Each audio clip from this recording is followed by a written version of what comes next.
Hello and welcome to Cage Cat, and today we're going to be discussing a idea I've had for a while, and I'm going to do more of these idea discussing videos in the future. So why not the best day to start on January 2nd, the day where I made my first video a few years ago. Yes, this is kind of like the special for my multiple years on YouTube special thing, because it's my first video on my channel is ever posted on this day. So, yeah, that's besides the point. But yeah, anyway, so today we're going to be discussing an idea about two different Roblox games, because of course you know Roblox is in the title. The games are Tower Battles and Tower Defense Simulator. Now, both games kind of hate each other, but there's reasons why behind that. Like, Tower Battles started out kind of as its own game, kind of based off of Balloon's Tower Defense 5, as its kind of base, and then started expanding off of that, and having more of a Roblox military style feel than, using monkeys and stuff, and then Tower Defense Simulator, the guy who made Tower Defense Simulator said, can I make a game for a school project that's based off Tower Battles and creative Tower Battles Planet for Earth? It's like, sure. And so then Below Natural has made Tower Defense Simulator, and what happened is that game blew up, so they started updating it, and yeah. And Tower Defense Simulator just blew up, being more popular than Tower Battles, and now the games kind of hated each other, but then on both the Discords, it's told literally not to hate upon the other game, or you can literally get banned from the Discord. From both the games' Discords. I am not joking. If you hate one of the games, if you're like, on Tower Battles, like, I hate Tower Defense Simulator, you get banned from that Discord. You go on Tower Defense Simulator's Discord, I hate Tower Battles, you get banned. I'm not joking! There's actual rules against that. Of course, I haven't been banned. But yeah, still. So, two games are really similar in gameplay-wise. Tower Defense Simulator just gets updated more, but Tower Battles just has a charm that, other games don't have. Like, if the two games go combined, I would think they'll become a much better game. And so yeah, kind of sorry for the long introduction, but let's get into that. Also in the background you will be seeing a gameplay from both Tower Battles and Tower Defense Simulator. I had to cut it down a little bit so I can actually fit in my 15-minute timeline on YouTube because they don't have enough subscribers yet. Please subscribe. I have literally keep losing subscribers. It used to be 119, now I'm at 118. Yeah. So the first thing you have to do in combine both games, you have to decide how maps will work. Of course, they'll probably do like the 5 stud, like, in Tower Defense Simulator, you're making a map has to be 5 studs, like, wide, up and down has to be 0.1 stud, and the length of any stud is about what you want, because that's how the track works. In Tower Battles, it's 1 stud going up and down, 3 studs wide, and however long you want it to be.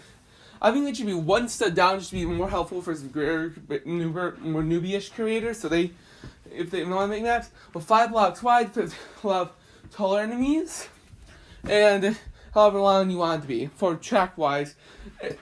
And of course, there won't be any maps from the original 2 games when they combined. Instead, it'll be new maps, if that makes any sense. So yeah, anyway. Then we have to go with towers. Some towers in both games are so similar they should probably just be flat out combined.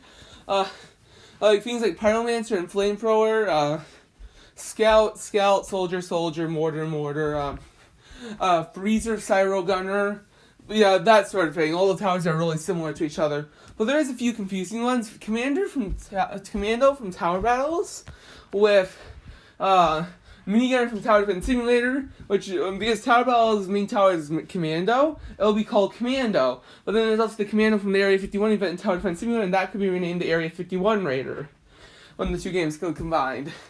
And think about some towers that could be combined, but don't know if they should combine, like Outlaw and Railgun. They're both high damage, height placement towers.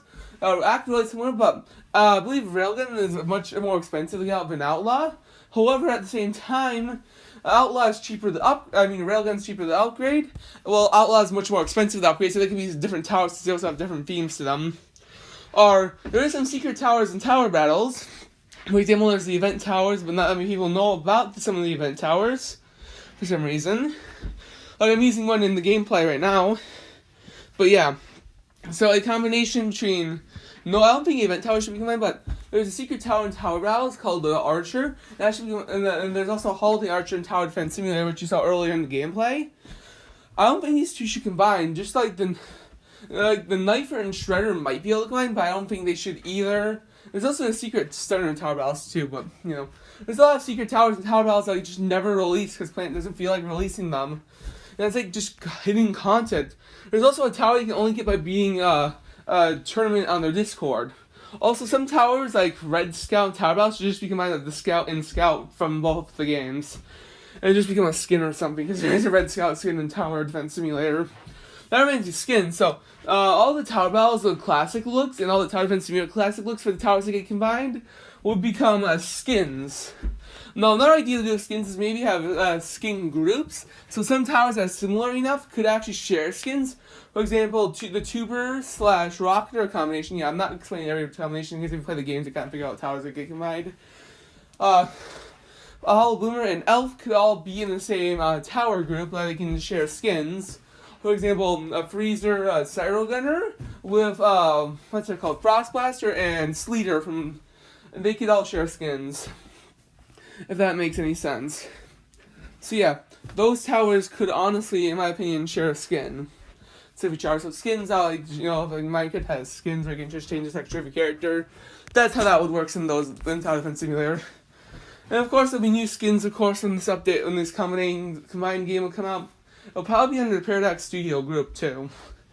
And they'll probably ship down Tower Battles and Tower Defense Simulator when they combine them, just so if that makes sense. I'm not sure how they'll combine it with more of the behind the scenes stuff, like when I already figured out maps, but things like, what was that again? Well, things like group it if it's under a group, things like that are more of the developers to decide of both games. And also, this may be happening because there's supposed to be a special crossover event in this Tower Defense Simulator's roadmap currently on the Discord server. But yeah, anyway. Also, I have a Discord server. You might want to join it if I figure out how to get the link to work again. I'll go into more detail about it maybe in another video. But another idea is maybe tower upgrades. So, some towers, of course, can, like, instead of having, there's the skin sharing groups that I mentioned before that could be a thing. Well, tower upgrades would be something that would be interesting, where you can upgrade towers. Like, what you do is you can file combined. No, never mind. The tower upgrades would be where you could just flat out just upgrade a tower, like, sort of like upgrade to the entire tower type, and not like a normal upgrade. So, for example, you can get ice thing for the, you can get ice bullets for the minigunner as a tower upgrade, or what I was calling them before. I don't know. As like, actually they're called tower modification. So you can get like a tower modification for a minigun that allows you to shoot ice bullets or fire bullets. Of course, some modifications don't work with each other and things like that. Another thing and so there'll be tower modifications. Sorry, I just started writing. And then another thing that could be done is, what was it again? Water placement. So water placement is used in Bloons Tower Defense 5 and 6 and Plants vs. Zombies. Basically, every tower defense game has water placement in it. Or a lot of tower defense games have water placement in it. So why not Tower Battles and Tower Defense Simulator? There's already water in some of the maps in both the games. So, but of course the maps will get removed because of the new map rules and stuff that'll probably be needed, like I mentioned before in the beginning of the video. So anyway, tower, let's see, so the water placement towers will be pretty interesting because there'll be a new placement type along with height placement. But of course we already have enough height placement at the time, so when the thing comes up, but another idea can maybe be event water placement tower and event height placement tower to do at some point after the two games combined. Oh, and that reminds me, a new mode for the game will be a story mode. So there'll be two new modes. The story mode will be kind of like a story, kind of like a Mario game, except you're playing a special map every time. So some maps would just be picked out just to be in the story mode, and wouldn't be in the main normal multiplayer mode. But if you beat every world in the story mode, which is around 8 different levels, which are different amounts of ways, of course, depending on the level.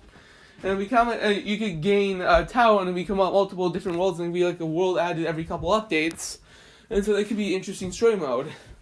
There's also the other mode I'm thinking of is a 1v1v1v1, a 2v2v2v2, a 3v3v3v3, and a 4v4v4v4.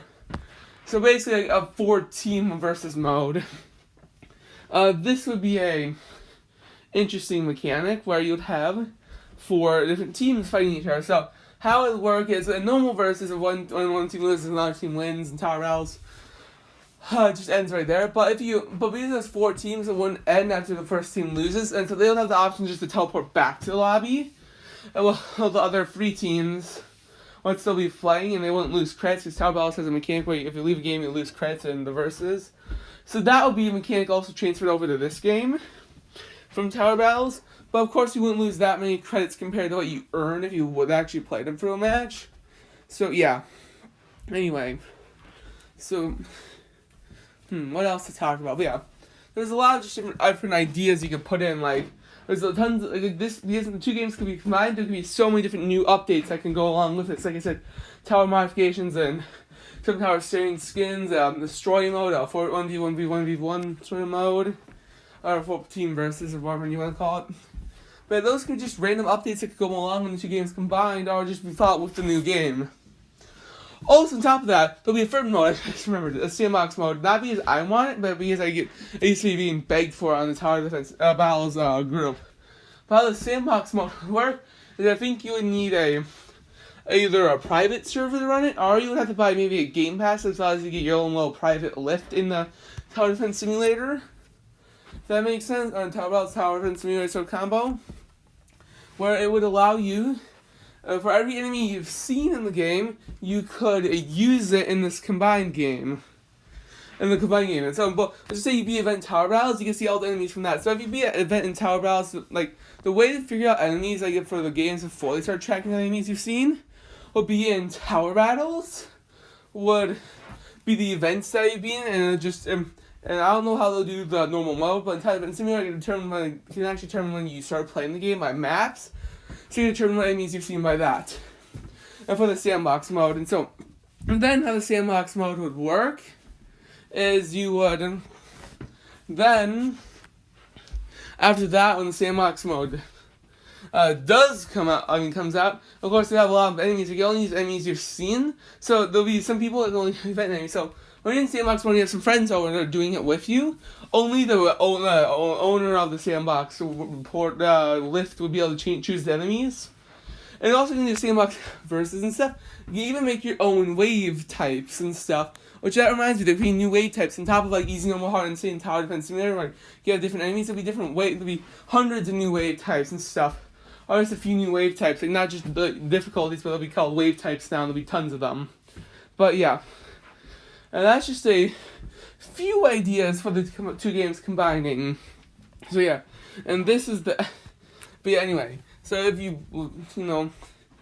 guys think of this idea, tell me, like, I don't know, maybe likes or dislikes, because I don't know if comments are disabled because I said my videos are made for kids, but still.